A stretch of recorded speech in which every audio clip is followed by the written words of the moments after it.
नमस्कार, आदाब, सत श्री अकाल, जय झूलेलाल। मैं दिलीप मिश्रा आपके साथ एक नए मुद्दे के साथ वापस आया हूँ आपके सामने। हमारे महाराष्ट्र में चाहे मुंबई हो, ठाणे ज़िला एमएमआर रीजन हो, अब धीरे धीरे कोरोना पेशेंटों की संख्या में काफ़ी गिरावट आई है। अगर हम कल का धारावी का आंकड़ा देखें तो कल धारावी में सिर्फ मात्र 3 पेशेंट मिले थे, जो बहुत बड़ी झुग्गी झोपड़ियाँ और महाराष्ट्र का सबसे चर्चित धारावी माना जाता है। इसी तरह कल का थाना का रिकॉर्ड कोविड का उठा के देखें तो जहाँ पे भी पेशेंटों में काफ़ी गिरावट आई। कल्याण केडीएमसी का देखें तो जहाँ 600 से 700 पेशेंट पर डे आया करते थे, वहाँ कल 200 या 220 के आसपास। वहीं पे उल्लासनगर में हम कल का रिकॉर्ड देखते हैं तो कल 50 पेशेंट आए, यानी जो ग्राफ हमारा तेज़ी से बढ़ा हुआ था वो ग्राफ अचानक तेज़ी से कम भी हुआ है। अब इसके हम रीजन में जाते हैं कि ये ग्राफ कम होने का रीजन क्या है। इस विषय में हमने सभागृह नेता राजेंद्र चौधरी से भी बात की। उनका भी हम आपको इंटरव्यू दिखाएंगे। उन्होंने शासन प्रशासन की उनकी तैयारी क्या थी वो भी हम आपको दिखाएंगे। पहले तो बता दें कि हमारे उल्लासनगर में माननीय मुख्यमंत्री उद्धव जी ठाकरे जी ने एक MBBS डॉक्टर IAS ऑफिसर राजा दयानिधि जी के रूप में दिया। उन्होंने आने से ही पहली प्लानिंग बनाना शुरू की है, कोविड के पेशेंटों का विलगीकरण करना। सिम्पटम्स, अनसिम्पटम्स, क्रिटिकल पेशेंट, ऐसे 3 कैटेगरिया उन्होंने बनाई। जो क्रिटिकल पेशेंट हैं उनको ICU, वेंटिलेटर, ऑक्सीजन जिनको ज़रूरत पड़ती है वो उसके लिए स्पेशल हॉस्पिटल जैसे सत्य साई है, रेड क्रॉस है, कोविड 4 नंबर जहाँ पे ऑक्सीजन, वेंटिलेटर और ICU की व्यवस्था हो, वो तैयार किया गया। उसके बाद जो जहाँ पे ऑक्सीजन की जिनको ज़रूरत नहीं है, विलगीकरण पेशेंटों की जिनमें सिर्फ सिम्पटम्स आए हैं, जो पॉजिटिव आए हैं, उनको नियरेस्ट हॉस्पिटलों में एडमिट करना शुरू किया।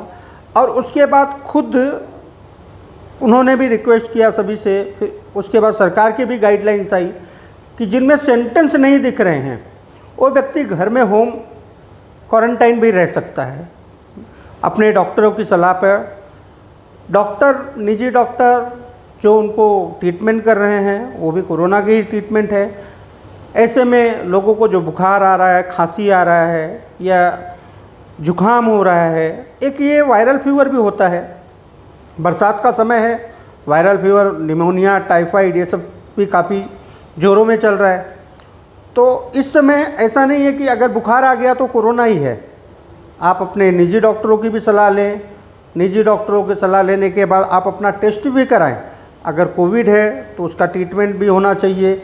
सिम्टम्स ज़्यादा हैं तो एडमिट होना चाहिए। सिम्टम्स नहीं हैं या सिर्फ आप पॉजिटिव दिखा रहे हैं तो आप होम क्वारंटाइन भी हो सकते हैं। तो ऐसे इस वजह से आज मुंबई, थाना, KDMC, उल्लासनगर, अंबरनाथ, बदलापुर की हद में, ठाणे MMR ज़िले में रीजन में ये पेशेंटों का ग्राफ धीरे धीरे कम होता जा रहा है। अब हम आपको दिखाएंगे कि उल्लासनगर में शासन और प्रशासन की तैयारी के विषय में सभागृह नेता राजेंद्र चौधरी जी क्या कहते हैं, आइए हम देखें। नर्सिस, डॉक्टर्स की कमी है, इसके चलते कहीं ना कहीं जो है दिक्कतें हो रही है। तो इसके लिए कैसे प्रयास किए जा रहे हैं, किस तरीके की तैयारी है प्रशासन द्वारा, क्या नीति बनाई जा रही है? हमारी कल ही माननीय आयुक्त साहब से चर्चा हुई है। आयुक्त साहब ने अच्छी तरह से उसकी रणनीति बना के रखी है।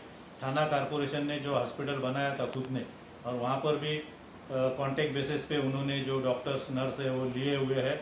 वहाँ का सिस्टम और वहाँ का जो MOU हुआ है वो MOU की सब कॉपी यहाँ पर मंगाई है कमिश्नर ने। उसके ऊपर स्टडी करने का काम उनका शुरू है।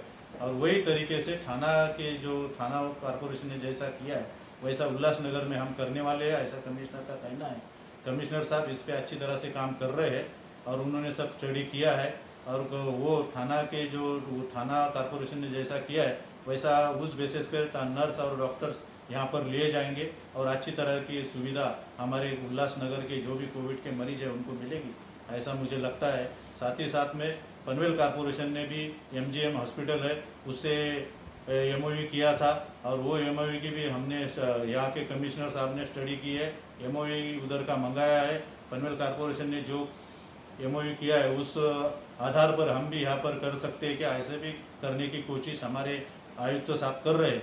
आयुक्त साहब ने बहुत अच्छी स्टडी की है और बहुत आगे की रणनीति अच्छी तरह से बनाई है, वो तरीके से काम हो गया तो मुझे नहीं लगता है कि उल्लासनगर के पेशेंट के लिए कभी भी दिक्कत आएगी और कभी भी उनको एडमिट करने के लिए अपने को कोई भी दाखिल करने के लिए कोई भी दिक्कत आएगी नहीं, ऐसा मुझे लगता है। जो भी थाना कॉरपोरेशन ने उनकी रहने की व्यवस्था की है उस धरती पे ही यहाँ पर नर्स और डॉक्टर की रहने की व्यवस्था हमारी कॉरपोरेशन करेगी, ऐसा कमिश्नर साहब का कहना है।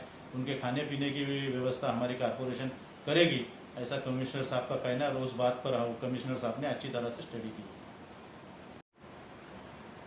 जी, जिस प्रकार से लगातार शहर में जो कि मामले बढ़ रहे थे लेकिन अब गिरावट आ रही है, तो इस पे प्रशासन का, शासन का किस प्रकार से जो है रोल है, भूमिका है? क्या कहेंगे कि मामले कहीं ना कहीं कम हो रहे हैं, तो इसमें क्या वजह हो सकती है? प्रशासन की सफलता या फिर कोई और? प्रशासन और शासन दोनों मिलकर अच्छी तरह से काम करने की कोशिश उल्लासनगर में हो रही है। जिस दिन महाराष्ट्र शासन के मुख्यमंत्री माननीय उद्धव जी ठाकरे साहब ने सभी कॉरपोरेशन में IAS ऑफिसर दिए हैं या उल्लासनगर में डॉक्टर और IAS ऑफिसर आने के बाद अच्छा काम होगा और अच्छा रिजल्ट आएगा, ऐसा मैं शुरू से बोल रहा था, तो उसके नतीजे आज अपने को देखने को मिल रहे हैं। ये कमिश्नर जो है वो डॉक्टर है खुद और MBBS डॉक्टर है और IAS ऑफिसर है, इसलिए उन्होंने सिस्टमेटिक काम करने की शुरुआत की। उसको थोड़ा देर लगा लेकिन आज उसके नतीजे आ रहे हैं। उसको प्रशासन के तरफ से भी अच्छा सहयोग हम देने की कोशिश कर रहे हैं। खास करके आदित्य ठाकरे जी का यहाँ पर दौरा हुआ था, वहाँ पर उन्होंने उसी दिन उनको कहा था कि कोरोना महामारी में जो जो निर्णय आप ले सकते हो आप बिंदास लो, महाराष्ट्र शासन आपके साथ है, और वैसा काम उन्होंने करने की शुरुआत की, इसलिए उसके नतीजे आज अपने उल्लासनगर में देखने को मिल रहे हैं। प्रशासन की ये भी तैयारी है कि कोविड-19 के जो केसेस है विलगीकरण जिनको किया जाता है, सेंटेम्स अनसेंटेम्स वाले पेशेंट, उस तरह आप लोगों की क्या योजना उसके बाद प्रशासन? हमारी योजना एक प्रशासन के माध्यम से और खास करके कमिश्नर ने की हुई है। जो हमारे पास बार बार कंप्लेंटें आती रहती थी कि वेंटिलेटर और ICU बेड नहीं मिलते, उसका काम टाउन हॉल में कमिश्नर ने शुरू किया है और रेड क्रॉस में भी कुछ ICU बेड बनाने का काम अभी जोर से शुरू है। ये अगर ICU बेड और वेंटिलेटर मिल जाएंगे तो लोगों को बहुत बड़ी राहत मिलेगी, कोरोना पॉजिटिव आने वाले लोगों को बहुत बड़ी राहत मिलेगी, ऐसा मुझे लगता है। कहीं ना कहीं मामले कम होना, कॉन्टैक्ट ट्रेसिंग पे भी सवाल उठ रहा है, तो वहीं पे मामले कम है लेकिन इसके बाद भी आज के समय में मरीजों को सरकारी उपचार जो है नहीं मिल पा रहा है, प्राइवेट टेस्टिंग या फिर प्राइवेट लैब की तरफ जा रहे हैं। नहीं, सरकारी तो मिल रहा है, प्राइवेट की जाने की ज़रूरत नहीं है। सरकार के लैब में जो लोग जा रहे हैं उनका सबका स्वैब टेस्ट हो रहा है और खुद का अपने पास जो पॉजिटिव या निगेटिव टेस्टिंग के लिए खुद का अपना टेस्टिंग लैब शुरू होने वाला है। वो जल्दी से जल्दी शुरू करने की मांग हमने माननीय आयुक्त साहब के साथ की है। अगर वो शुरू हो जाता है तो वो भी एक अपने को राहत मिलेगी और मैं लोगों से अपील करता हूँ प्राइवेट में नहीं जाते हुए तो सरकारी जो स्वैब लेने का, टेस्टिंग करने का जो सेंटर है केवराम में, उधर आप टेस्टिंग कर सकते हैं और वो टेस्टिंग आप करेंगे तो उसका भी रिपोर्ट आजकल जल्दी आ रहा है, अभी और जल्दी आने के लिए हमारी कोशिश शुरू है। उपमा पर भालेराव जी ने कहा था कोशिश की जा रही है, इस विषय में क्या बोलना है? नहीं, सत्यसाई पेटीनेम हॉस्पिटल है, वो प्राइवेट हॉस्पिटल है, उसके लिए जगह देने का काम खाली कॉरपोरेशन ने किया था। वो जगह कॉरपोरेशन ने दिलवाई है, उसका भी रेंट उसको भरना पड़ता है सेंटर सत्यसाई हॉस्पिटल को, जिसकी जगह है उसको।